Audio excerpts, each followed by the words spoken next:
Fasal Bima Yojana. Focus on cultivation of pulses, expansion of micro-irrigation through Krishi Sinchai Yojana have raised the self-reliance of the country. Provision of any annual supplement of the income to the farmer directly is done through PM Kisan. Connectivity through PM GSY, Gram Sadak Yojana, financial inclusion have helped raise farm incomes. Prosperity to farmers can be ensured by making farming competitive. For this, farm markets need to be liberalized. Distortions in farm and livestock markets need to be removed. Purchase of farm produce, logistics, agri-services need copious investments. Substantial support and hand-holding of farm-based activities such as livestock, apiary, and fisheries need to be provided for. Farmers desire integrated solutions covering storage, financing, and processing and marketing. Adopting sustainable cropping patterns and bringing in more technology are integral to our plan. All this and more can be achieved through working with and in cooperation with the states. The following 16 action points indicate our focus. We propose to encourage those state governments who undertake implementation of following model laws already issued by the central government.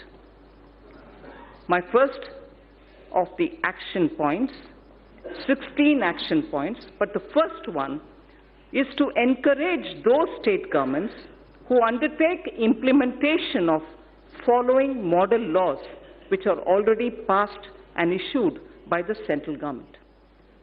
First, Model Agricultural Land Leasing Act of 2016. Model Agricultural Produce and Livestock Marketing Act of 2017. Model Agricultural Produce and Livestock Contract Farming and Services Promotion and Facilitation Act of 2018. So 3 model agriculture-related laws we would like state governments to consider favorably. Second of the 16 action points, water stress-related issues are now a serious concern across the country. Our government is proposing comprehensive measures for 100 water-stressed districts. Our government is proposing comprehensive measures for 100 water-stressed districts. Third of the 16, in the budget speech of July 2019, I had stated that Annadata can be Urja Data also. The PM Kusum scheme removed farmers' dependence on diesel and kerosene and linked pump sets to solar energy. Now I propose to expand the scheme to provide 20 lakh farmers for setting up standalone solar pumps. Further, we shall also help another 15 lakh farmers solarize their grid-connected pump sets. In addition, a scheme to enable farmers to set up solar power generation capacity on their fallow and barren lands and to sell it to grid would be operationalized. Speaker, sir, this is a major step forward in which we are saying that farmers, if they have fallow or barren lands, now will be helped to set up solar power generation units so that they can then sell that which is being generated, solar power, to the grid. And through the grid, having given the solar power from their barren land, they will be able to make a living out of their barren land also. Fourth of the 16, our government shall encourage balanced use of all kinds of fertilizers, including the traditional organic and other innovative fertilizers. This is a necessary step to change the prevailing incentive regime which encourages excessive use of chemical fertilizers.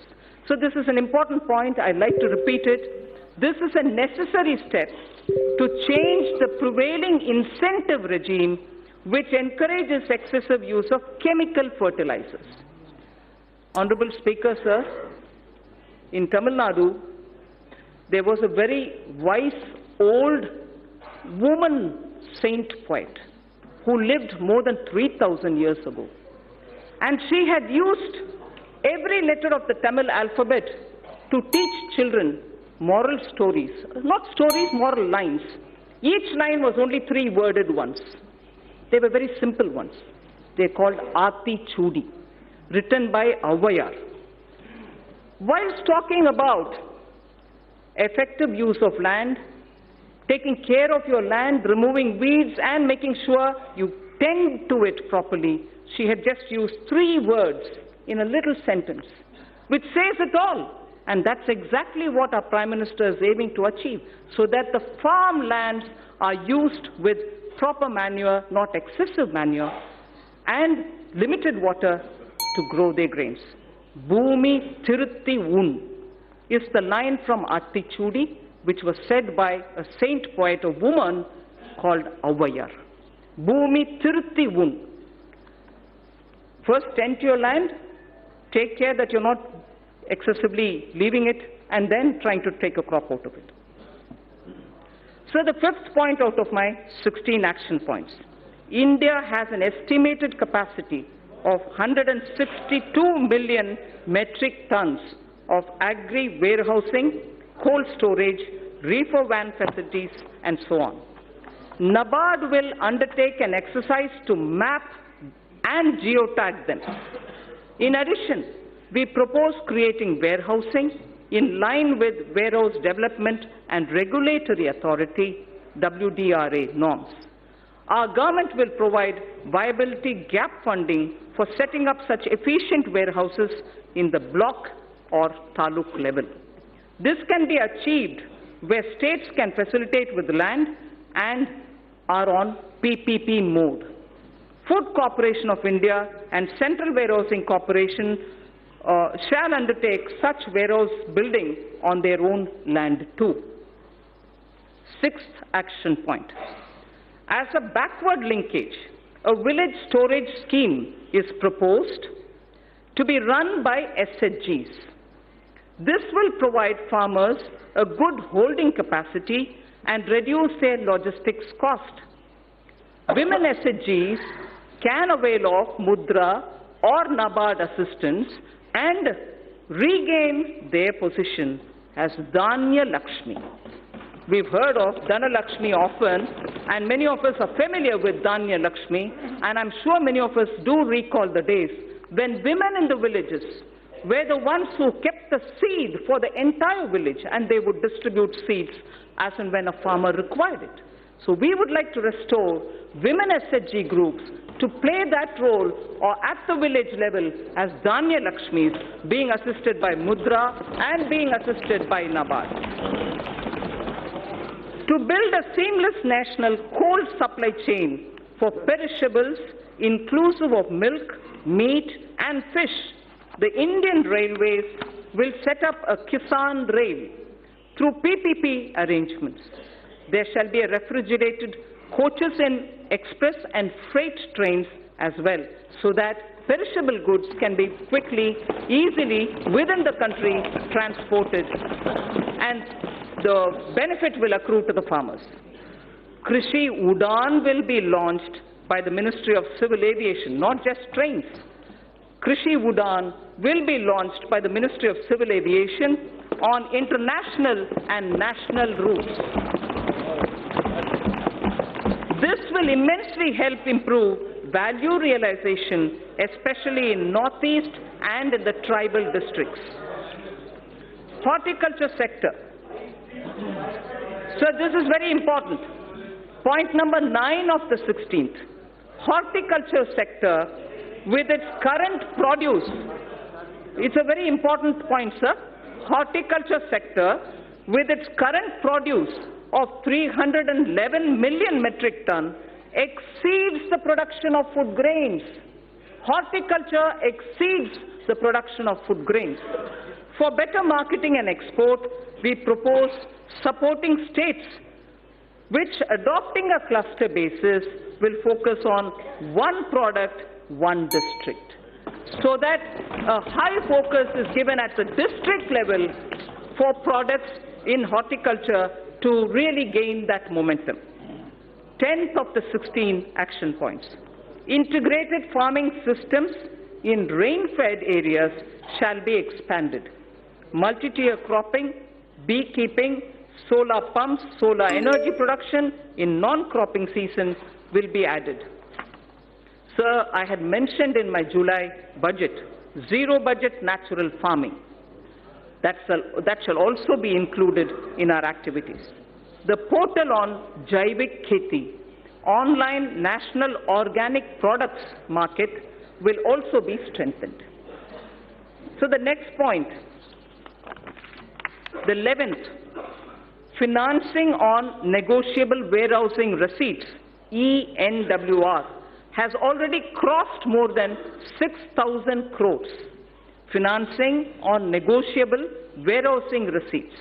This will be integrated with National Agriculture Market, the electronics one.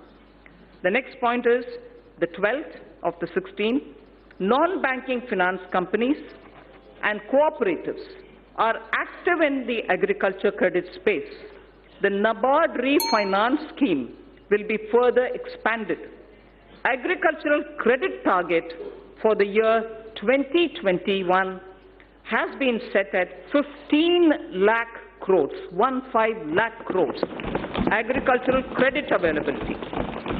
All eligible beneficiaries of PM Kisan will be covered under the KCC, Kisan Credit Card Scheme. 13th of the 16th. Our government intends to eliminate foot and mouth disease, brucellosis in cattle, and also what is called the PPR in sheep, which is a French expression. Sorry for those who know French, I'll try to pronounce. Peste des petits ruminants. PPR in sheep and goat by 2025. So foot and mouth disease, brucellosis in cattle, and also PPR in sheep and goat by 2025 will be eliminated. Coverage of artificial insemination shall be increased from the present 30% to 70%. Manrega would be dovetailed to develop fodder farms. Further, we shall facilitate doubling of milk processing capacity from 53.5 million metric tons to 108 million metric tons by 2025. From 53.5 million metric tons of milk to 108 million metric tons by 2025. 14th point, blue economy. Our government proposes to put in place a framework for development, management, and conservation of marine fishery resources. 15th, youth in coastal areas benefit through fish processing and market. By 2022-23, I propose raising fish production to 200 lakh tons. Propose raising fish production to 200 lakh tons. Growing of algae, seaweed, and cage culture will also be promoted. So this coming point is very important. Our government will involve youth in fishery extension work through 3,477 Sagar Mitras and 500 fish farmer producer organizations. We hope the rural youth, particularly those who are in the coastal areas and inland fishing areas, will work as Sagar Mitras and also form 500 fish farmer producer organizations. You know that we already have a farmer producer organization, which is FPO. Now we are expanding it to cover fish farmer producer organizations. 16th and the last action point, sir, under Deen Dayal Antyodaya Yojana for alleviation of poverty, 58 lakh SHGs have been mobilized. We shall further expand on SHGs in this regard too. Now, for the fund allocation, for the 16 different steps that I have announced. They are being stated under two broad categories. They are being stated under two broad categories. For the sector comprising of agriculture, allied activities, irrigation and rural development, an allocation of 2.83 lakh crores has been made for 2020-21, and it is divided, among other things, for agriculture, irrigation and allied activities, 1.6 lakh crores. For rural development and Panchayati Raj, 1.23 lakh crores. Both put together, it is about 1.73 lakh, 2.8 lakh, 83 lakh crores, 2.83 lakh crores. Wellness and water and sanitation is the second under Aspirational India. I said my three themes: Aspirational India, economic development and caring society. Under each, I state three which contain specific programs. Aspirational India, already I have mentioned about the rural development and so on. Now I talk of wellness, water and sanitation. We have a holistic vision of healthcare that translates into wellness for citizens. Mission Indradhanush has been expanded to cover 12 such diseases, including 5 new vaccines. Fit India movement is a vital part of fight against non-communicable diseases coming out of lifestyle issues. A very focused Safe Water Jal Jeevan mission and comprehensive sanitation program Swachh Bharat mission have been launched to support the health vision that would reduce the disease burden on the poor. Presently, under PM Jan Arogya Yojana, there are more than 20,000 empaneled hospitals who help in Ayushman Bharat. We need more such hospitals to be empaneled in Tier 2 and Tier 3 cities for poor people in these areas to benefit from them. It is therefore proposed to set up a viability gap funding window for setting up hospitals in PPP mode. In the first phase, those aspirational districts will be covered. We know there are 112 of them. So those aspirational districts from 112 that we have, where presently there are no Ayushman empaneled hospitals, will be given priority. So from 112 of aspirational districts, those which don't have an empaneled hospital for Ayushman treatments will be given the first priority, so that in Tier 2 and Tier 3 we have more such hospitals. This would also provide large-scale employment opportunities to youth. Proceeds from taxes on medical devices. This is very interesting. It has a bearing on what I will be saying during taxation, the Part B. Proceeds from taxes on medical devices would be used to support this vital health infrastructure which will get built in the aspirational districts. Using machine learning and artificial intelligence in the Ayushman Bharat scheme, health authorities and the medical fraternity can target diseases with an appropriately designed preventive regime. TB harega, desh jeetega. TB harega, desh jeetega. This campaign has been launched. I propose to strengthen this campaign to realize our commitment to end tuberculosis by 2025. I propose to expand also Jan Aushadhi Kendra scheme to all districts, offering 2,000 medicines and 300 surgicals by 2024. I have provided for the health sector about 69,000 crores, that is inclusive of 6,400 crores for Prime Minister Jan Arogya Yojana. So now the important point on sanitation. Our government is committed to ODF Plus. We know ODF is already there, launched, successfully sort of covered, saturation reached. but our government is committed to ODF Plus in order to sustain ODF behavior, because it has a lot of impact. If behavioral patterns don't remain consistent, it can have a negative bearing. So our government is committed to ODF Plus in order to sustain ODF behavior and to ensure that no one is left behind. Now, more needs to be done towards liquid and grey water management. Focus would also be on solid waste collection, source segregation and processing.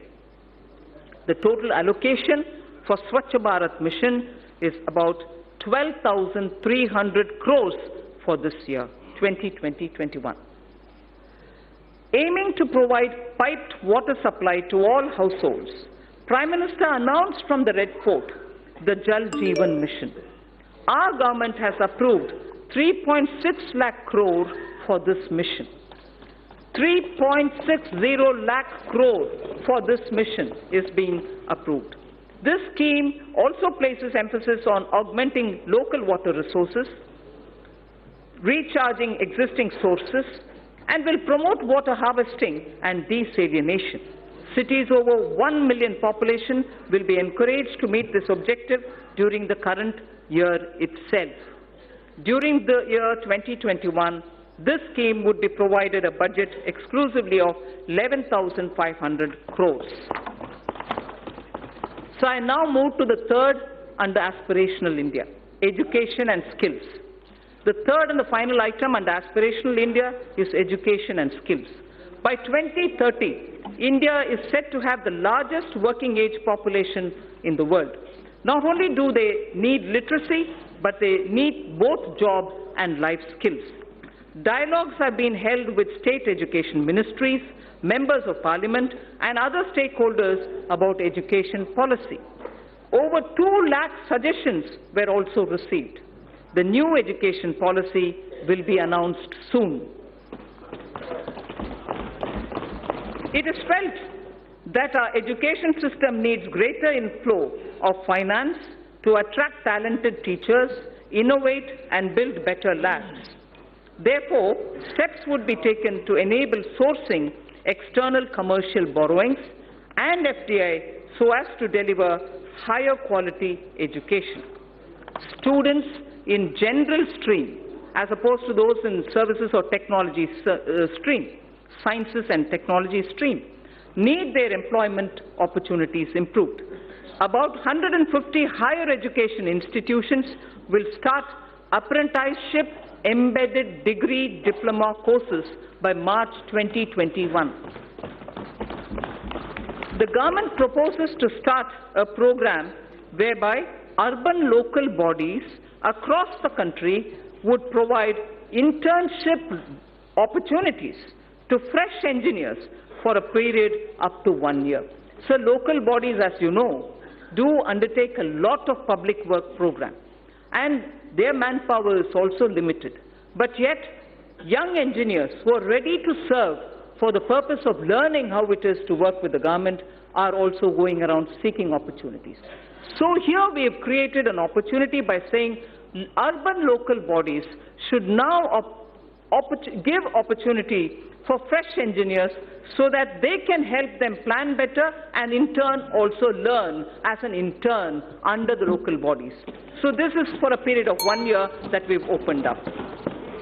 In order to provide quality education to students of deprived section of the society as well as those who do not have access to higher education, it is proposed to start a degree-level, full-fledged online education program.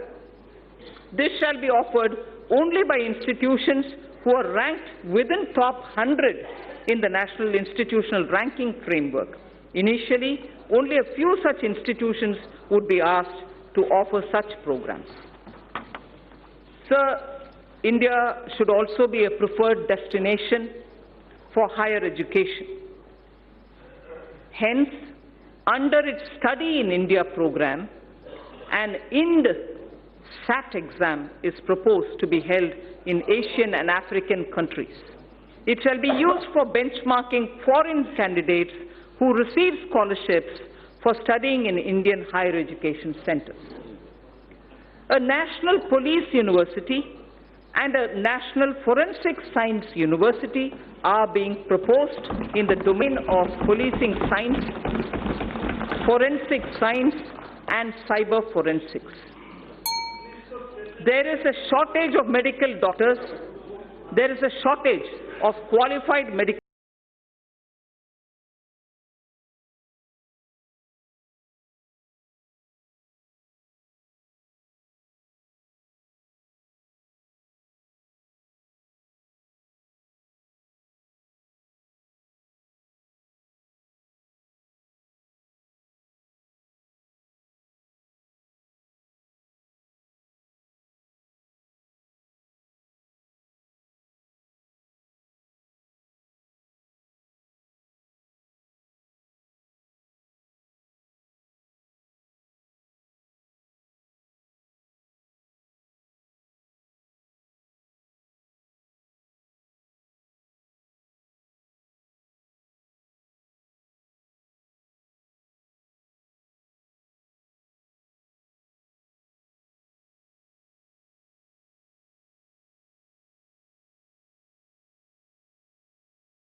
are at a level of 26.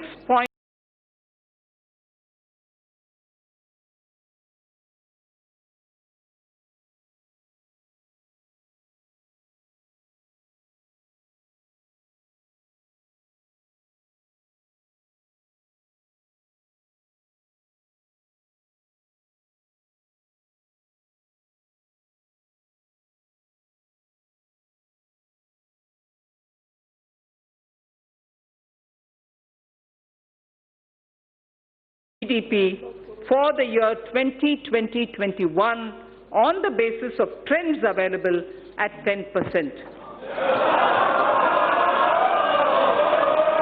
Accordingly,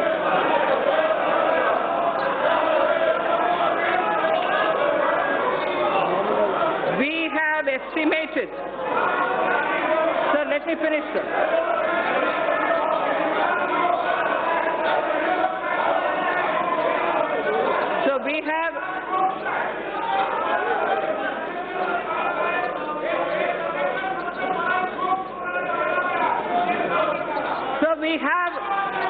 We have estimated the nominal growth. We have estimated the nominal growth of GDP for year 2020-21 on the basis of trends available at 10%. Accordingly, receipts for the year 2020-21 are estimated at 22.46 lakh crores. And keeping in mind commitment of the government towards various schemes and the need for improvement of the quality of life, level of expenditure has been kept at 30.42 lakh crores. Sir, during the year, government has unfailingly worked towards keeping up capital expenditure. Actually, there is substantial enhancement. All the flagship schemes of the government have been fully provided for. Details may be seen in the annexes to the printed copy of my speech. Every budget must appropriately address the issue of fiscal deficit. Every budget must appropriately address the issue of fiscal deficit. Recently, government has undertaken very significant tax reforms for boosting investment. However, expected tax buoyancy will take time. We estimate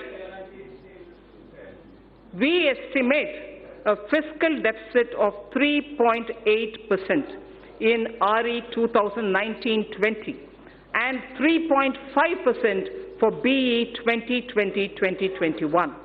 This estimation is consistent with the government's abiding commitment to macroeconomic stability, and it comprises of A, 3.3 for year 2019-20 and 3 for the 2020-2021 budget estimate, and B, Section 4(2) of the FRBM Act, which provides for a trigger mechanism for a deviation from the estimated fiscal deficit on account of structural reforms in the economy with unanticipated fiscal implications. Therefore, I have taken a deviation of 0.5% consistent with the Section 4(3) of the FRBM Act, both for RE 2019-20 and BE 2020-21. Accordingly, the return path is being laid before the Parliament as a part of the medium-term fiscal policy cum strategy statement.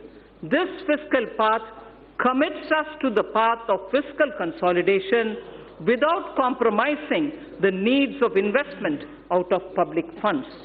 Accordingly, net market borrowings for the year 2019-20 would be 4.99 lakh crore, and for the year 2020-21 it would be 5.36 lakh crores. A good part, this is very important, sir, a good part of the borrowings of the financial year 2020-21 would go towards capital expenditure of the government that has been scaled up by more than 21%. As I had previously mentioned, another about 22,000 crores have already been allocated for equity to fund certain specified infrastructure finance companies who would leverage it manifold and provide much-needed long-term finance for infrastructure sector. That should spur the growth impulses in the economy. So I would now move to part B of my speech.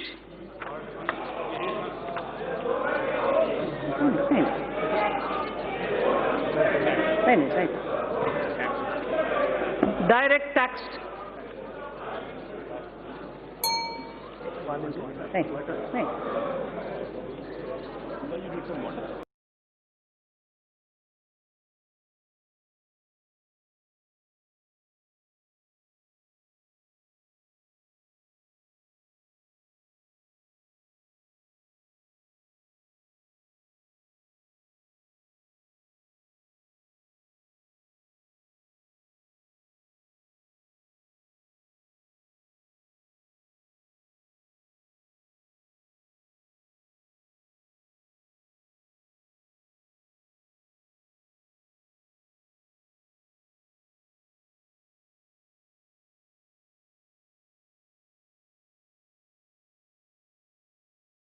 And a favored destination for investment, we took a bold historic decision of reducing the corporate tax rate for new companies in the manufacturing sector to an unprecedented level of 15%.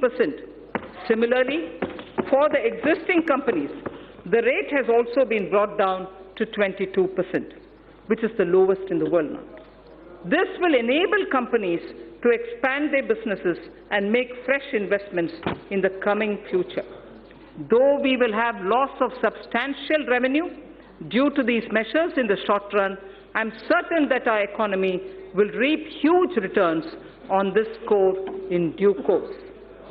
So one quick verse from Raghuvamsa, written by Kalidasa.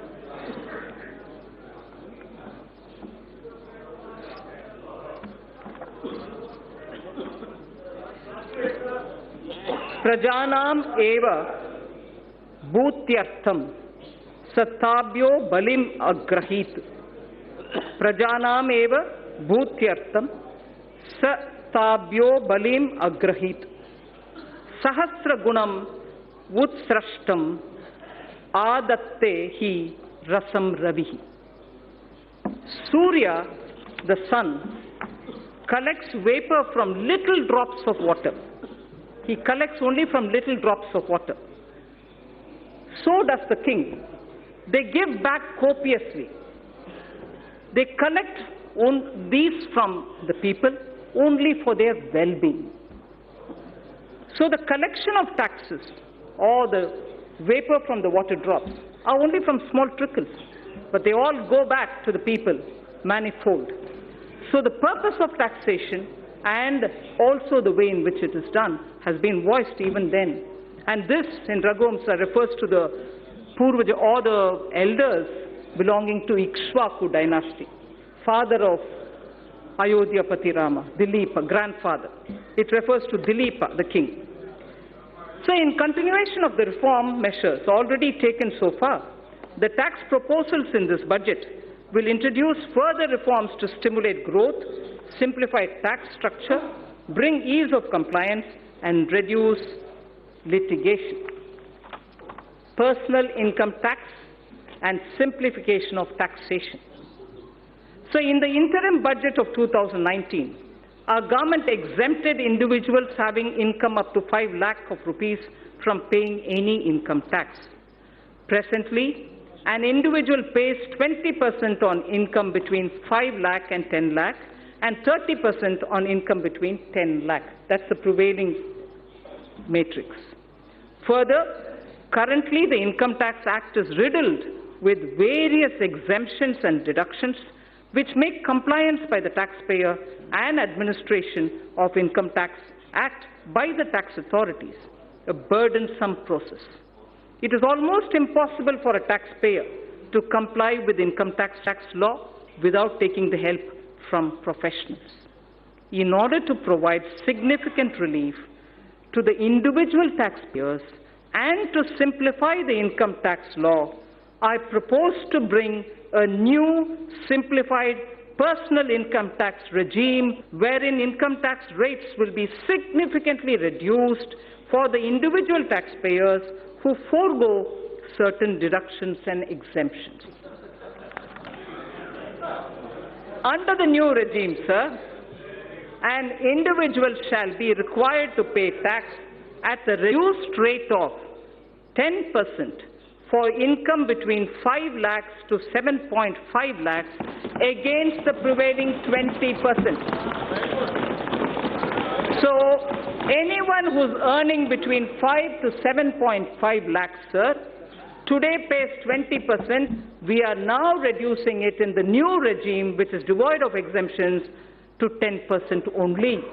So 20% comes down to 10%. Sir, the next example. For income between 7.5 lakhs to 10 lakhs, I earlier said about 5 to 7.5, now I'm saying about 7.5 to 10 lakhs. So for income between 7.5 lakh to 10 lakh, he or she will pay at the reduced rate of 15% only against the current prevailing 20%. Sir, similarly, for the income between 10 lakhs to 12.5 lakhs, presently the tax is 30%. For income between 10 lakh to 12.5 lakh, the present prevailing rate is 30%. That is now being brought down to 20%. Sir, the income between, I spoke about 10 to 12.5 lakhs. Now, 12.5 lakhs to 15 lakhs will be taxed. At the moment, 12.5 to 15 lakhs is taxed at 30%. Now, those earning between 12.5 lakhs to 15 lakhs will be charged at 25% only. Sir, incomes above 15 lakhs will be continued at 30%, but no exemptions at all. Those earning up to 5 lakhs shall not pay any tax either in the old regime or in the new regime. So the proposed tax structure will provide significant relief to taxpayers and more so to those in the middle class. I just want to very clearly read out 0 to 2.5 lakhs, exempt now, will be exempt in the new scheme also. 2.5 lakhs to 5 lakhs, 5% now will be 5% in the new tax rate. 5 to 7.5 lakhs, 20% now will become 10% in the new rate. 7.5 to 10 lakhs, 20% now will be 15% in the new. 10 to 12.5 lakhs, 30% now will now come to 20%. 12.5 to 15 lakhs, 30% now, 25% new rate. Above 15 continues at 30%. In the new tax regime, sir, substantial tax benefit will accrue to a taxpayer depending upon the exemptions and deductions claimed by him. For example, just to make it clear, for example, a person earning 15 lakh of rupees in a year and not availing any deductions whatsoever will pay 1,95,000 as compared to 2,73,000 that is paying now in the old regime. So his tax burden shall be reduced by 78,000 rupees. That will be the reduction in the tax that he has to otherwise pay. Then this is the example of somebody who earns 15 lakhs. He would still be a gainer. He would still be a gainer in the new regime even if he was taking deduction of 1.5 lakh under various sections of Chapter 6A of the Income Tax Act under the old regime. The new tax regime, sir, shall be optional for taxpayers, so there's no compulsion. Those who want to be in the old regime can continue to be in the old regime, in the old rates, in the whole sets of exemptions and deductions. but those who wish to come into the new are welcome to come into the new. An individual who is currently availing more deductions and exemptions under the Income Tax Act may choose to avail them and continue to pay the tax in the old regime. A new personal tax income tax rates will entail estimated revenue foregone of 40,000 crores per year. We have also initiated measures to pre-fill income tax return so that an individual who opts for the new regime would need no assistance from an expert to file his return and pay income tax. Sir, I will have to put this observation here. In order to simplify income tax system, I have reviewed all the exemptions and deductions which got incorporated in the income tax legislation over the past several decades. In fact, I have that list with me, sir. I have reviewed all the exemptions and deductions which got incorporated in the income tax legislation over the past several decades.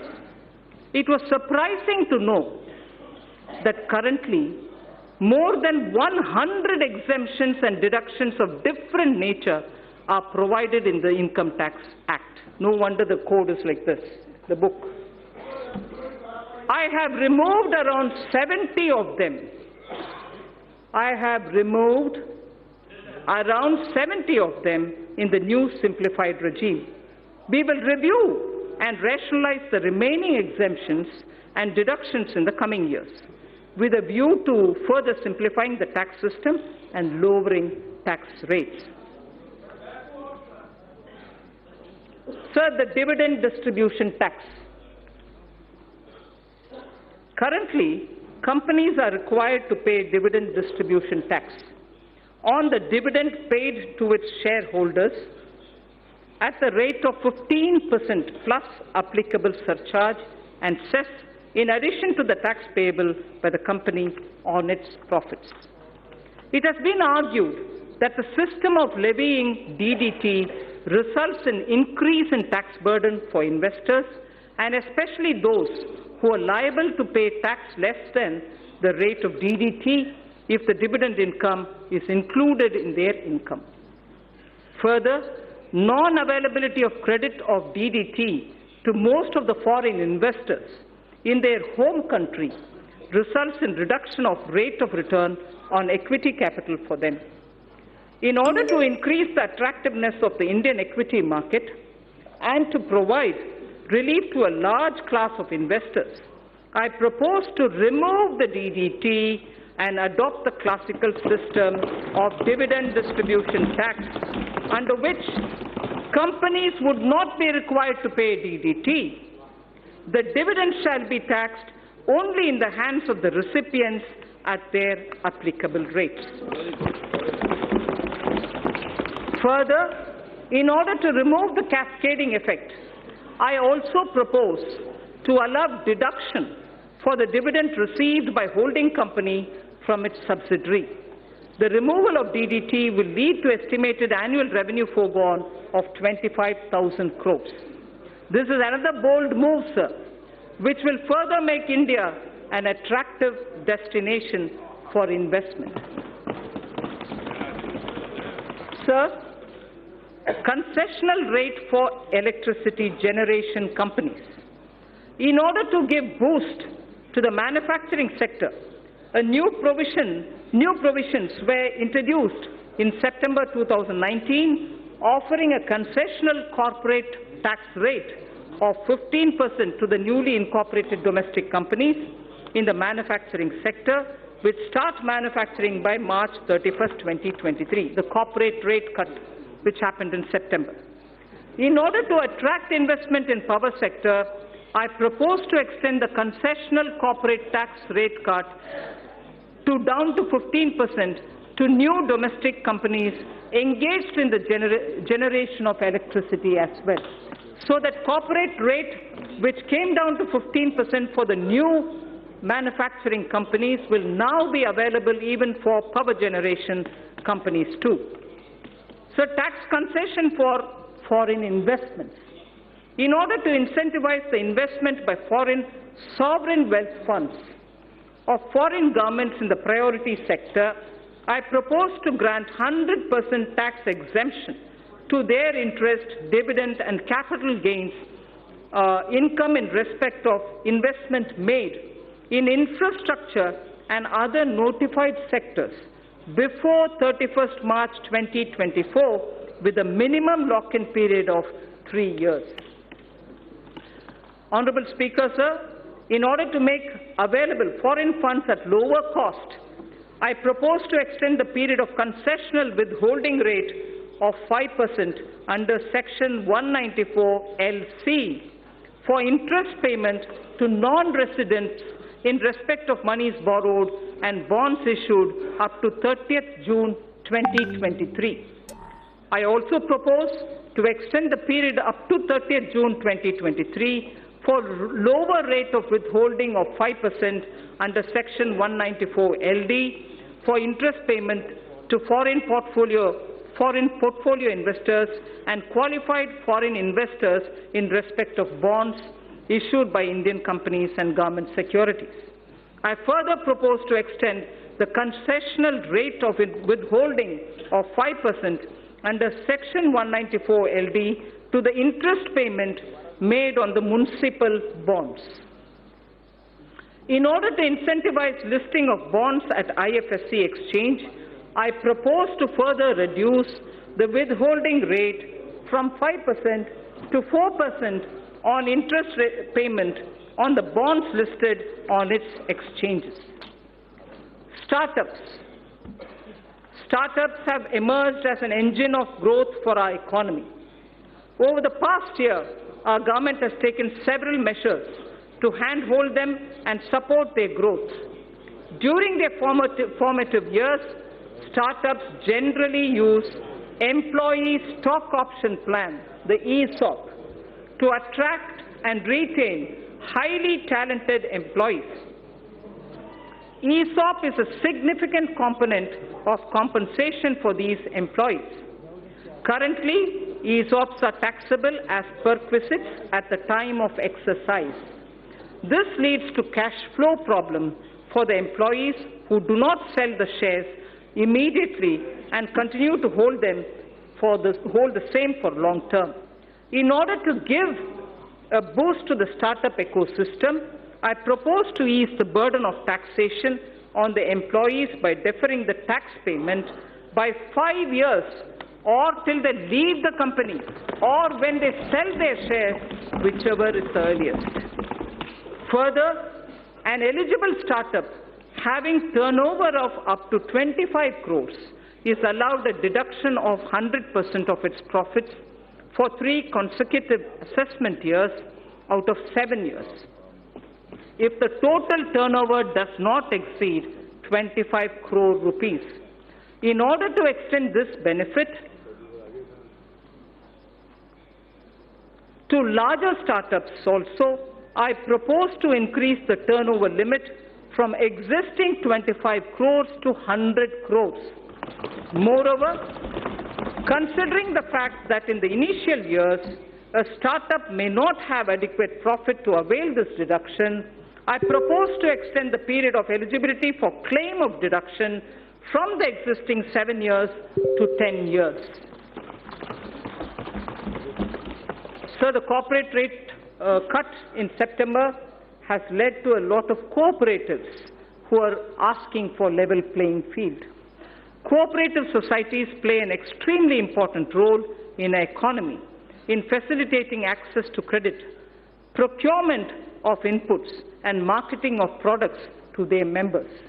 These cooperatives are currently taxed at the rate of 30% with surcharge and cess.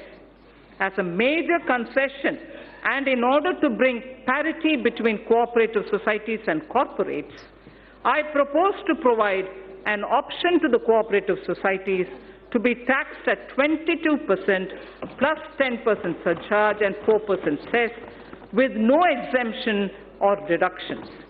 Further, I also propose to exempt these cooperative societies from alternative minimum tax, the AMT, just like companies under the new tax regime are exempted from minimum alternative tax, the MAT. MAT for corporate tax, corporates were removed, and similarly now AMT for the cooperatives is also being moved. Medium and small and micro enterprises, the MSMEs. Currently, businesses having turnover of more than 1 crore rupees are required to get their books of accounts audited by an accountant. In order to reduce the compliance burden on small retailers, traders, shopkeepers who comprise the MSME sector, I propose to raise by 5 times the turnover threshold for audit from the existing 1 crore to 5 crore. So up to 5 crore, there wouldn't be a requirement for auditing of their accounts. Further, in order to boost less cash economy, I propose that the increased limit shall apply only to those businesses which carry out less than 5% of their businesses and business transactions in cash. So we wish to move to greater digitization. Affordable housing. For realization of the goal of housing for all and affordable housing, in the last budget, I had announced an additional deduction of up to 1,50,000 rupees for interest paid on loans taken for the purchase of an affordable house. The deduction was allowed on housing loans sanctioned on or before 31st March 2020. In order to ensure that more persons avail this benefit and to further incentivize the affordable housing, I propose to extend the date of loan sanction for availing this additional deduction by 1 more year. Further, in order to boost the supply of affordable houses in the country, a tax holiday is provided on the profits earned by developers of affordable housing projects approved by 31st March 2020. In order to promote the affordable housing projects, I propose to extend the date of approval of affordable housing projects for availing the tax holiday by 1 more year again. I propose to extend the date of approval of affordable housing projects for availing this tax holiday by 1 more year. So next is the concession to real estate transactions.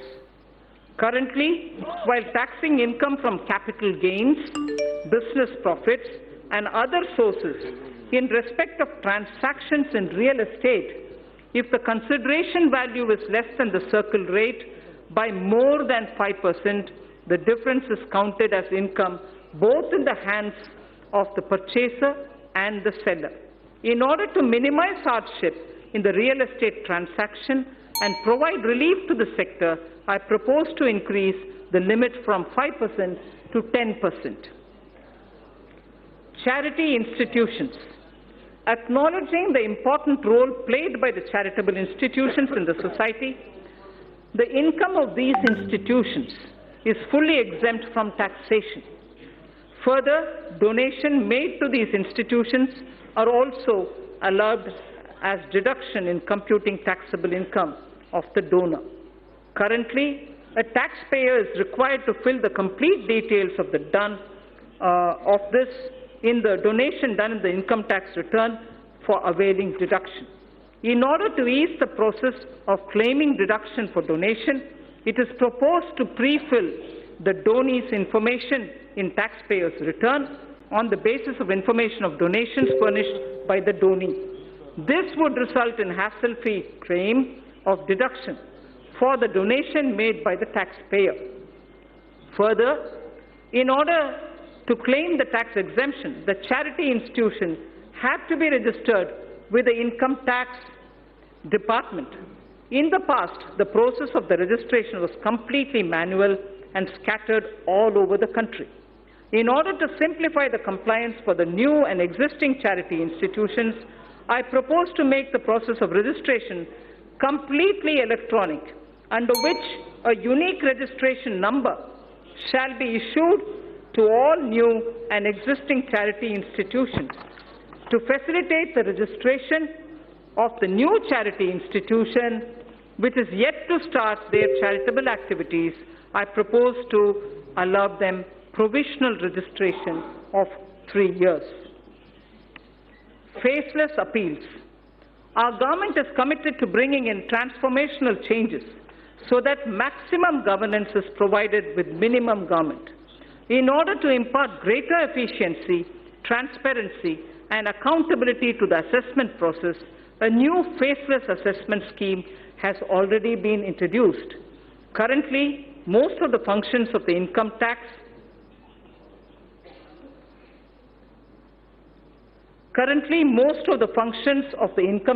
department, starting from the filing of return, processing of returns, issuance of refunds, and assessment, are performed in the electronic mode without any human interface. In order to take the reforms initiated by the department to the next level and to eliminate human interface, I propose to amend the Income Tax Act so as to enable faceless appeal on the lines of faceless assessment. So faceless assessment was done, now faceless appeals will also be possible. Sir, Honourable Speaker, Vivad Se Vishwas scheme. Vivad Se Vishwas scheme. No dispute, but only trust scheme. If I can say it in English, no dispute, but trust scheme. Vivad Se Vishwas scheme. Sir, in the past, our government has taken several measures to reduce tax litigations. In the last budget, Sabka Vishwas scheme was brought in to reduce litigation in indirect taxes. It resulted in settling over 1,89,000 cases. Currently, there are 4,83,000 direct tax cases. 4,83,000 direct tax cases pending in various appellate forums, Commissioner of Appeals, Income Tax Appellate Tribunal, High Court, Supreme Court, and so on. This year, I propose to bring a scheme similar to the indirect tax Sabka Vishwas scheme for reducing the litigation even in the direct taxes. Under the proposed Vivad Se Vishwas scheme, a taxpayer would be required to pay only the amount of disputed tax and will get complete waiver of interest and penalty provided he pays by 31st March 2020. Those who avail this scheme after 31st March 2020 will have to pay some additional amount, but even then they can come in. The scheme will remain open till 30th June 2020. So the first thing is 31st March 2020, where you just pay the disputed tax amount, no penalty, no interest. In case you don't do it before that, you move over to 30th June, but where you pay some additional amount. Taxpayers in whose cases appeals are pending at any level can benefit from this scheme. I hope that taxpayers will make use of this opportunity to get relief from vexatious litigation process. So losses of merged banks. As part of consolidation of the financial sector, our government has brought out schemes for merger and amalgamation of public sector banks in order to ensure that amalgamated entities are able to take the benefit of unabsorbed losses and depreciation of the amalgamated entities. I propose to make necessary amendments to the provision of the Income Tax Act. Taxpayers' Charter. I mentioned it briefly in Part A. Any tax system requires trust between taxpayers and the administration. This will be possible only when taxpayers' rights are clearly enumerated. Towards this end, and with the objective of enhancing the efficiency of the delivery system, of the Income Tax Department, I propose to amend the provisions of the Income Tax Act to mandate the Central Board of Direct Taxes, CBDT, to adopt a taxpayer's charter. The details of the contents of the charter will be notified soon. Instant PAN through Aadhaar. In the last budget, I had introduced the interchangeability of PAN and Aadhaar, for which necessary rules were already notified. In order to further ease the process of allotment of PAN, soon we will launch a system under which PAN shall be instantly allotted online on the basis of Aadhaar without any requirement for filling up of detailed application form. Sir, our government brought in the GST as a historic reform of the indirect taxes in 2017. We also took a path-breaking step of simplifying and rationalizing corporate tax in September 2019. More importantly, we offered a rate of corporate tax which perhaps is the lowest in the world. Continuing on this path, we have now put the personal income tax at its lowest ever rate and totally removed the DDT at the company's hands. Further, the direct taxes are now the lowest, simplest and the smoothest. Direct tax on the startups have also seen many reformatory steps in quick succession. Even ease of compliance is seeing unprecedented changes. Last but not the least, personal interface with tax administration is at the minimum level. Sir, last, indirect tax. Indirect tax, sir, as I mentioned earlier in Part A of my speech, reforms are continuing in the GST. A simplified return shall be implemented from 1st April 2020. This is under the pilot run. It will make return filing simple with features like SMS-based filing for nil return, return pre-filling, improved input tax credit flow, and overall simplification. Refund process has been simplified and has been made fully automated with no human interface. Electronic invoice is another innovation wherein critical information shall be captured electronically in centralized system. It will be implemented in a phased manner starting from this month itself on optional basis. It will facilitate compliance and return filing. Several measures have been taken for improving compliance. That has been a worry for many of the states. Aadhaar-based verification of taxpayers is being introduced. This will help in weeding out dummy or non-existent unit. Dynamic QR code is proposed for consumer invoices. GST parameters will be captured when payment for purchases is made through the QR code. A system of cash reward is envisaged to incentivize customers to seek invoice. Deep data analytics and AI tools are being used for crackdown on GST input tax credit refund, input tax credit refund and other frauds, and to identify all those who are trying to game the system. Invoice and input tax credit matching is being done, wherein returns having mismatch more than 10% or above a threshold are identified and pursued. Significant policy level changes have also been made. GST rate structure is also being deliberated upon so as to address issues like inverted duty structure. Customs.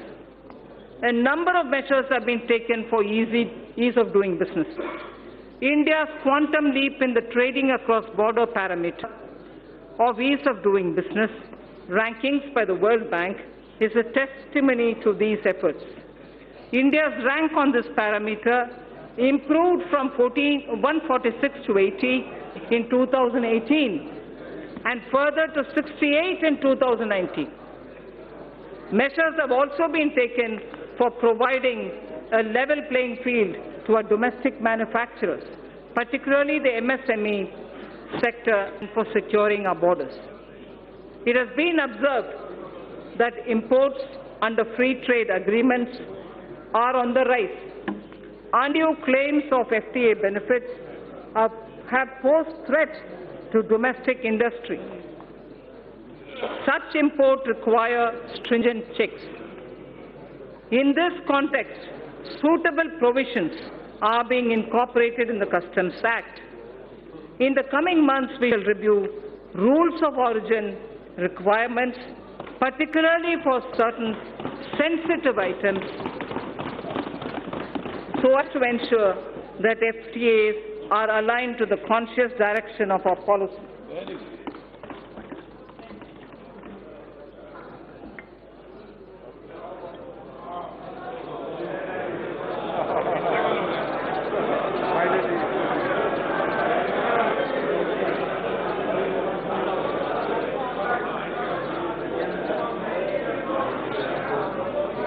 Speaker, sir, we are also strengthening provisions relating to safeguard duties, which are applied when surge in imports causes serious injury to domestic industry. Amended provisions shall enable regulating such surge in imports in a systematic way. The provisions for checking dumping of goods and imports of subsidized goods are also being strengthened for ensuring level playing field for domestic industry. These changes are in line with international best practices. Exemptions from customs duty have been given in the public interest from time to time. However, a number of these have outlived their utility or have become outdated. On review, certain exemptions are being withdrawn. Remaining customs duty exemptions shall be comprehensively reviewed by September 2020 for taking a view on their relevance. I propose to crowdsource suggestions for such reviews. Suggestions would also be invited in respect of the customs laws and procedures for aligning them with the needs of changing times. Sorry.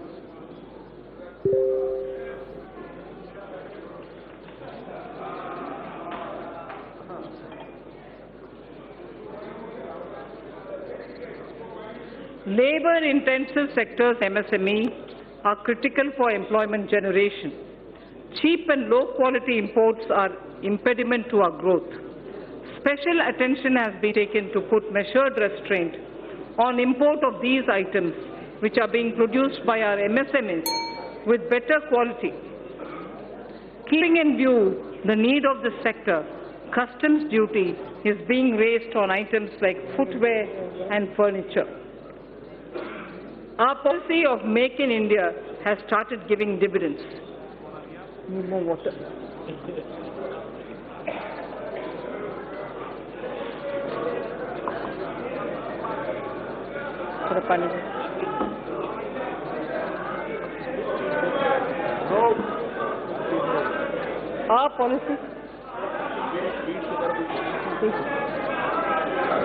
Our policy of Make in India has started giving dividends.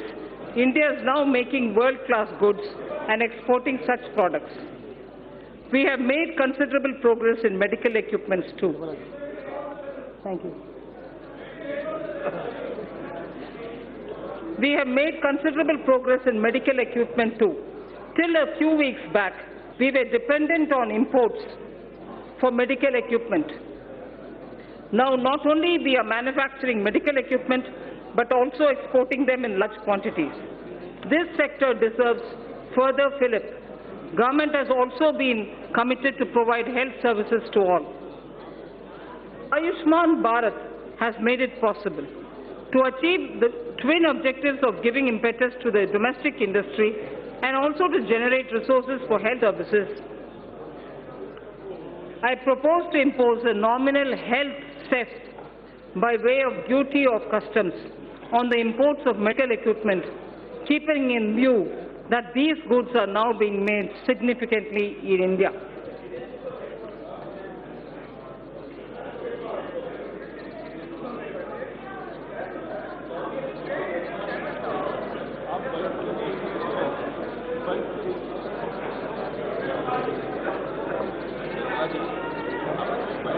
fine.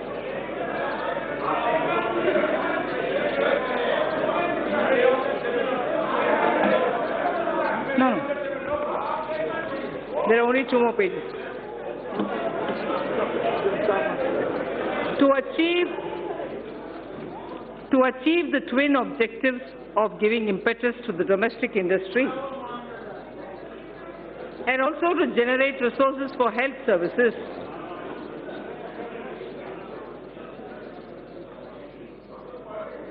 I propose to impose a nominal health cess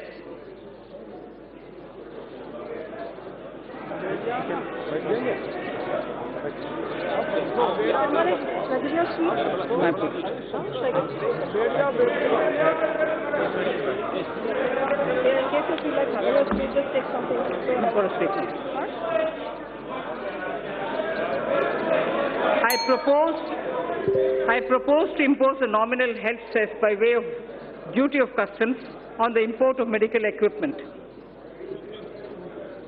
Keeping in view that these goods are now being made significantly in India, the proceeds of this cess shall be used for creating infrastructure. So I think I will lay the rest of the pages, sir. Please consider as read. Thank you.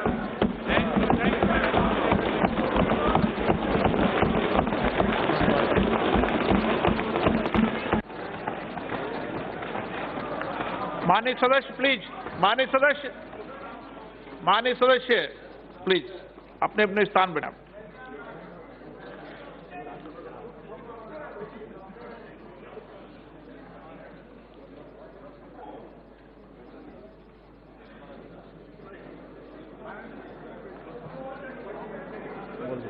Item number 3 Shrimati Nirmala Sitharaman ji statement सभा पटल पर रखें। Sir, item number 3, with your permission, I rise to lay on the table of the following statements under Section 3(1) of the Fiscal Responsibility and Budget Management Act 2003, Medium-Term Fiscal Policy cum Fiscal Policy Strategy Statement and Macroeconomic Framework Statement. Item number 4 Shrimati Nirmala Sitharaman ji वित्त विधेयक पूर्व स्थापना 2020। Sir, with your permission, I rise to move for leave to introduce the Finance Bill 2020. प्रश्न ये है कि विधेयक को पूरा स्थापित करने की अनुमति प्रदान की जाए। जो सदस्य इसके पक्ष में हाँ गए, जो सदस्य विरोध में ना गए, मेरे विचार में निर्णय हाँ वालों के पक्ष में हुआ, हाँ वालों के पक्ष में हुआ, अनुमति प्रदान की जाती है। माननीय मंत्री जी, अब विधेयक पूरा स्थापित। Sir, I introduce the bill. सभा की कार्रवाई सोमवार दिनांक 3 फरवरी 2020 को सुबह 11 बजे तक के लिए स्थगित की जाती है।